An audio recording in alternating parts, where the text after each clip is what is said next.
Welcome to my channel friends. આજે હું તમને કૃષ્ણફળનું શરબત બનાવતા શીખવાડીશ. આ કૃષ્ણફળ છે જે વિટામિન સીથી ભરપૂર હોય છે. આનો વેલો થાય છે અને લીંબુ જેવા ફળ આવે છે જે અંદરથી આવા હોય છે. જુઓ ફ્રેન્ડ્સ, એક હું તમને કાપીને બતાવું છું. આવું હોય છે.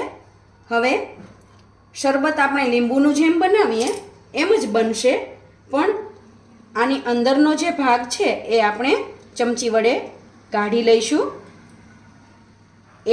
એક ફળનું મેં પહેલાં કાઢી લીધેલું છે અને એક ફળ અત્યારે કાઢું છું.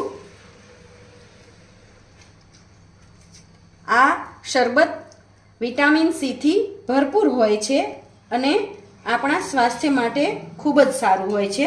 તમે સર્ચ કરીને કૃષ્ણફળ વિશે યુટ્યુબ પર જોશો એટલે તમને બધી માહિતી મળી જશે.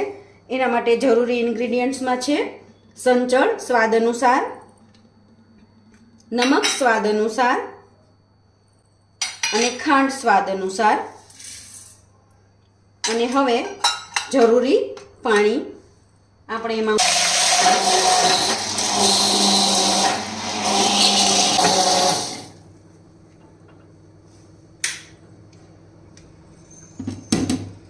જુઓ ફ્રેન્ડ્સ, સરસ મજાનું મસ્ત મજેદાર શરબત તૈયાર છે. આને આપણે ગાળીને સર્વ કરી શકીએ છીએ, મહેમાનોનું સ્વાગત કરી શકીએ છીએ. આમાં તમે ફુદીનો એડ કરી શકો છો. આભાર.